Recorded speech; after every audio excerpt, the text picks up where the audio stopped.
Guys, welcome back to my channel. मैं हूं श्वेता और आज इस वीडियो में हम लोग जानने वाले हैं कि प्रेगनेंसी अल्ट्रासाउंड की रिपोर्ट को हम कैसे पढ़ सकते हैं, घर पे हम कैसे पढ़ सकते हैं, हम कैसे जान सकते हैं कि हमारा बेबी कैसा है कैसा नहीं है, हमारी प्रेगनेंसी कैसी जा रही है। क्योंकि बहुत बार ऐसा होता है कि जब हम अल्ट्रासाउंड कराते हैं, हम डॉक्टर के पास लेके जाते हैं, हमें कुछ भी नहीं पता चलता, डॉक्टर ज़्यादा कुछ नहीं बताते और डिटेल में तो बिल्कुल भी नहीं बताते हैं।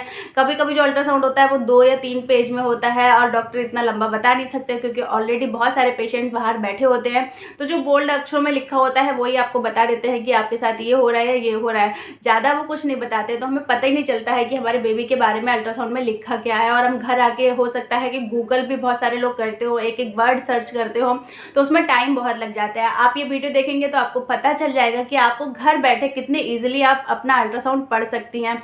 जो इंपॉर्टेंट जो भी चीज़ें हैं मैं आपको सारी इस वीडियो में कवर करूँगी। आप अपने आप से अपना अल्ट्रासाउंड ईजिली पढ़ सकती हैं। हिंदी में बहुत ईजी लैंग्वेज में मैं आपको बता दूंगी, तो वीडियो पे एंड तक बने रहिए। वीडियो आपके लिए बहुत ही यूजफुल होने वाला है, तो वीडियो को अभी से लाइक कर दीजिए, मेरे चैनल को सब्सक्राइब, ऐसी बहुत सारी इन्फॉर्मेटिव वीडियोस के लिए। तो चलिए वीडियो स्टार्ट करते हैं। यहाँ पे मैं आपको एक बात और बताना चाहूँगी कि हो सकता है कि हर अल्ट्रासाउंड का फॉर्मेट अलग हो। आपने जहाँ अल्ट्रासाउंड कराया हो उसका फॉर्मेट अलग हो, मैंने जहाँ कराया हो तो उसका फॉर्मेट अलग हो। क्योंकि क्या होता है, अल्ट्रासाउंड में कुछ चीज़ें ऊपर कुछ चीज़ें नीचे हो सकती है। जैसे कि मेरा प्लेसेंटा की पोजीशन जो है वो अल्ट्रासाउंड में पहले नंबर पर लिखी हो सकती है, लेकिन हो सकता है आपकी प्लेसेंटा की जो पोजीशन हो वो बहुत नीचे लिखी हो। तो ये सारी चीज़ें हो सकती हैं, लेकिन हाँ, जो चीज़ें ज़रूरी होती हैं वो आपको सारी चीज़ें इस अल्ट्रासाउंड में मिल जाएंगी। तो चलिए मैं अपना अल्ट्रासाउंड आपको पढ़ के बताती हूँ कि उसमें क्या क्या लिखा हुआ था। तो यहाँ से शुरू होता है अल्ट्रासाउंड। ऊपर जो होती है वो आपकी जानकारी दी होती है, सारा आपका नाम दिया होता है, डॉक्टर किस टाइम पे आपका क्या डेट पे हो रहा है उस समय, वो सारी चीज़ें एज वगैरह यहाँ पे लिखी होती है। इसके बाद जो दूसरी चीज़ दी होती है वो होती है LMP। जितनी बार भी आप डॉक्टर के पास जाएंगे वो आपसे आपकी LMP ज़रूर पूछेंगे। LMP होता है लास्ट मेंस्ट्रुअल पीरियड, आपका लास्ट पीरियड कब आया था वो यहाँ पे डेट मेंशन होती है। जो भी आप उनको डेट बताती हैं उसके अकॉर्डिंग यहाँ पे आपका कितना वीक और कितना डे हो गया है वो लिखा होता है। आपकी प्रेगनेंसी को कितने वीक हो गए हैं वो यहाँ पे लिखे होते हैं। तो यहाँ पे मेरा जो था LMP था उसके अकॉर्डिंग यहाँ पे मेरा 18 वीक 2 डेज चल रहे थे। ये लगभग आसपास हो सकते हैं, मतलब प्लस माइनस भी हो सकते हैं, क्योंकि बहुत सारे लोगों को LMP याद भी नहीं रहती है अपनी, तो उस अकॉर्डिंग उनका हो सकता है। फिर होता है फीटल नंबर, मतलब कितने बेबी हैं। अगर आपके ट्विंस हैं तो ट्विंस लिखा होगा, अगर सिंगल है तो सिंगल लिखा होगा, अगर ट्रिपल हैं तो ट्रिपलेट लिखा होगा। तो यहाँ पे होता है आ सिंगल इंट्रा यूट्राइन फीटस, मतलब जो एक बच्चा है जो इंट्रा यूट्राइन है। फीटस बोलते हैं बेबी के लिए, क्योंकि जब इस टाइम पे बच्चा जो होता है वो बहुत छोटा होता है तो उसको फीटस बोलते हैं। अगर इससे भी पहले आप अल्ट्रासाउंड कराती हैं, मतलब मान लीजिए 6 वीक्स 9 वीक्स वाला कराती हैं, तो उस समय एम्ब्रियो बोलते हैं उसको, यहाँ पे फीटस बोलते हैं। इंट्रा यूट्राइन प्रेगनेंसी होती है, मतलब जो यूट्रस में होती है। इसके अलावा अगर आपकी फेलोपियन ट्यूब में है तो वो एक्टोपिक प्रेगनेंसी होगी और वो प्रेगनेंसी थोड़ी सी रिस्की हो सकती है। बाद लिखा होता है प्रेजेंटेशन, मतलब बेबी की जो प्रेजेंटेशन है, बच्चा किस तरीके से हमारे गर्भ में है, किस तरीके से यूट्रस में है, वो यहाँ पे लिखा हो सकता है। तो यहाँ पे मेरा लिखा होगा variable at the time of examination, मतलब बच्चा जो था वो मूवमेंट कर रहा था, यहाँ वहाँ जा रहा था जब हमारा अल्ट्रासाउंड हो रहा था। तो ये किसी भी आपका सेफ्लिक लिखा हो सकता है, आपका वर्टेक्स लिखा होता है। सेफ्लिक होता है बच्चे का हेड डाउन है, पैर ऊपर की तरफ है, और वर्टेक्स भी वही होता है, हेड डाउन है, पैर ऊपर की तरफ है। बाकी प्रेजेंटेशन के बारे में मैंने एक सेपरेट वीडियो शेयर किया है, वो आप देख सकते हैं, उसमें सारी चीज़ें आपको पता चल जाएंगी। लाई का भी मतलब वही होता है कि किस तरीके से बच्चा है गर्भ में, लॉन्गिट्यूडनल मतलब बच्चा सीधा सीधा है, बच्चा तिरछा होता है तो ट्रांसवर्स लिखा होता है। ब्रीच बेबी लिखा हो सकता है, ब्रीच में क्या होता है, बच्चे का सर ऊपर होता है और पैर नीचे की तरफ होते हैं, तो इस तरीके का भी हो सकता है। कार्डियक एक्टिविटी, बच्चे की जो हार्ट की एक्टिविटी है वो कैसी है, यहाँ पे रेगुलर है, फिजिकल एक्टिविटी नॉर्मल है। नेक्स्ट आता है प्लेसेंटा। प्लेसेंटा पे भी मैंने सेपरेट वीडियो शेयर किया हुआ है, आप वो देख सकते हैं। प्लेसेंटा का मतलब होता है जो बच्चे की गर्भनाल होती है।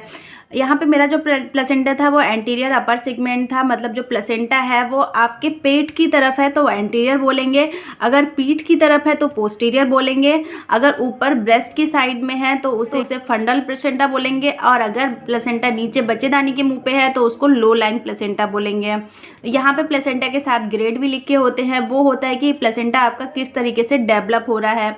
Grade 1, grade 2, maturity, placenta maturity लिखा होता है, तो वो प्लेसेंटा किस तरीके से डेवलप हो रहा है, कितना हेल्दी है, उस बारे में ग्रेड दिए होते हैं। अगर यहाँ पे आता है लिक्कर एनिमल, जो बच्चे के चारों तरफ पानी होता है उसके बारे में दिया होता है, तो यहाँ पे एडिक्वेट है। किसी किसी में यहाँ पे नंबर्स में भी लिखा हो सकता है। इसके बाद होता है इंटरनल ओएस क्लोज, मतलब जो इंटरनल ओएस है वो क्लोज होना चाहिए। यहाँ पे अगर ओपन होगा तो उसमें मिसकैरेज के चांस होते हैं। सभी का लगभग क्लोज ही लिखा होता है। इसके बाद आती है सर्विकल लेंथ, वो 4 सेंटीमीटर, ये भी सबके अलग अलग हो सकती है, यहाँ पे कोई प्रॉब्लम नहीं है। नेक्स्ट आता है फीटल बायोमेट्री। अब आता है मेन, ये जो बच्चे के बारे में सारी चीज़ें होती हैं वो आपको ज़रूर से पता होनी चाहिए। सबसे पहले आता है ये बच्चे की, मतलब इसको देख के लोग बताते हैं या डॉक्टर बताते हैं कि ये बच्चा आपका हेल्दी है या फिर नहीं है। तो सबसे पहले होता है बीपीडी, मतलब बाईपेरिटियल डायमीटर। ये होता है बच्चे की सर की गोलाई ली जाती है इसमें, कि कितनी बच्चे की सर की गोलाई है। उसके सामने लिखा होता है कि अब गोलाई के हिसाब से बच्चा कितने वीक का है, अल्ट्रासाउंड में कितने वीक का आ रहा है। उसके बाद होता है एचसी, मतलब हेड सर्कमफेरेंस, बच्चे के सर की, इसमें भी बच्चे की सर की गोलाई ही ली जाती है। इसके बाद होता है एसी। एसी का मतलब होता है एब्डोमिनल सर्कमफेरेंस, बच्चे के जो पेट की गोलाई होती है वो नापी जाती है। एफएल होती है मतलब फीमर लेंथ, जो बच्चे की पाँव, जो बच्चे के पैर में हड्डी होती है, जो सबसे लंबी हड्डी होती है वो नापी जाती है, तो फीमर लेंथ यहाँ पे लिखी होती है। इसके बाद होता है कि बच्चे का वेट कितना है, एस्टिमेटेड फीटल बर्थ वेट, बच्चे का बर्थ वेट कितना है।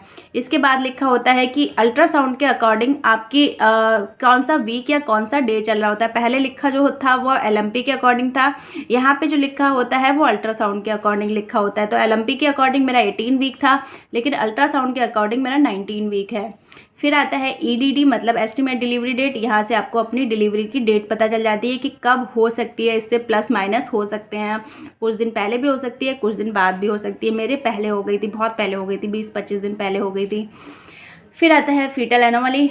यहाँ पे बच्चे के बारे में ही सारी चीज़ें दी होती हैं, हेड, स्कल बोन, ब्रेन, ये सारी चीज़ें नॉर्मल हैं, सारी चीज़ें बच्चे के बारे में लिखी होती है। और यहाँ पे कोई दिक्कत नहीं है, स्पाइन, हार्ट, वर्टिकल क्या है उसके, वो सारी चीज़ें लिखी होती है।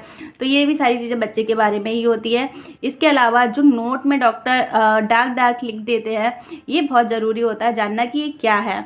तो मेरे में आया था टाइनो इकोजेनिक फोकस, ये बहुत सारे लोगों के में आ जाता है। इस पर मैंने सेपरेट वीडियो शेयर किया हुआ है, वो आप देख सकते हैं। इसके अलावा नेक्स्ट पेज पे चलते हैं। तो ये है मेरे अल्ट्रासाउंड का दूसरा पेज। अगर आप इसमें देखेंगे तो यहाँ पे भी बच्चे के बारे में ही सारी चीज़ें दी जाती हैं कि बच्चे का एब्डोमेन जो है, जो स्टमक है वो एकदम नॉर्मल है, किडनी अपीयर नॉर्मल है, यूरिनरी ब्लैडर नॉर्मल है, सारी चीज़ें यहाँ पे नॉर्मल लिखी हुई हैं। सारी चीज़ें बच्चे के बारे में ही लिखी हैं, फीटल ब्रेन, स्पाइन, स्टमक, सारी चीज़ें बच्चे के बारे में लिखी हुई हैं। इसके अलावा यहाँ पे जो डार्क कलर का दिया है उसमें लिखा हुआ है single live intra uterine pregnancy है, 19 वीक 3 डेज की है। इसके अलावा नोट में लिखा है वही जो टाइनी इकोजेनिक फोकस होता है, जिस पर मैं ऑलरेडी एक वीडियो शेयर कर चुकी हूँ कि इसका मतलब क्या होता है और अगर ये आपके बच्चे में है तो आपको क्या करना चाहिए। लिंक मैं डिस्क्रिप्शन में दे दूँगी या फिर वीडियो के एंड में दे दूँगी, वहाँ से आप देख सकते हैं। यहाँ पे वही सारी चीज़ें लिखी होती हैं कि क्या डॉक्टर ने सेक्स के बारे में बच्चे का बताया तो नहीं है, वो सारी चीज़ें आपसे डॉक्टर भी यहाँ पे साइन करते हैं, आपको भी यहाँ पे साइन करने पड़ते हैं। इसके अलावा जो होता है फिर आप जाते हैं बच्चे की इमेजेस। ये कुछ इस तरीके से बच्चे की इमेजेस बन जाती हैं, जिसमें हल्का फुल्का आजकल पता चल जाता है बच्चे के बारे में। डॉक्टर ज़्यादा हिंट नहीं देते हैं क्योंकि बहुत सारे लोग पता करने लग जाते हैं कि बेबी बॉय है या बेबी गर्ल है। अल्ट्रासाउंड में कहीं से भी देख के कुछ भी पता नहीं चल सकता है कि बेबी बॉय है या बेबी गर्ल है। आई होप कि वीडियो आपके लिए यूज़फुल रहा होगा। वीडियो यूज़फुल लगा हो तो प्लीज़ वीडियो को लाइक ज़रूर करें, मेरे चैनल को सब्सक्राइब ऐसी बहुत सारी इन्फॉर्मेटिव वीडियोस के लिए। और अगर आपका कोई क्वेश्चन है तो आप मुझे कमेंट बॉक्स में पूछ सकते हैं। Thank you so much for watching. Thank you.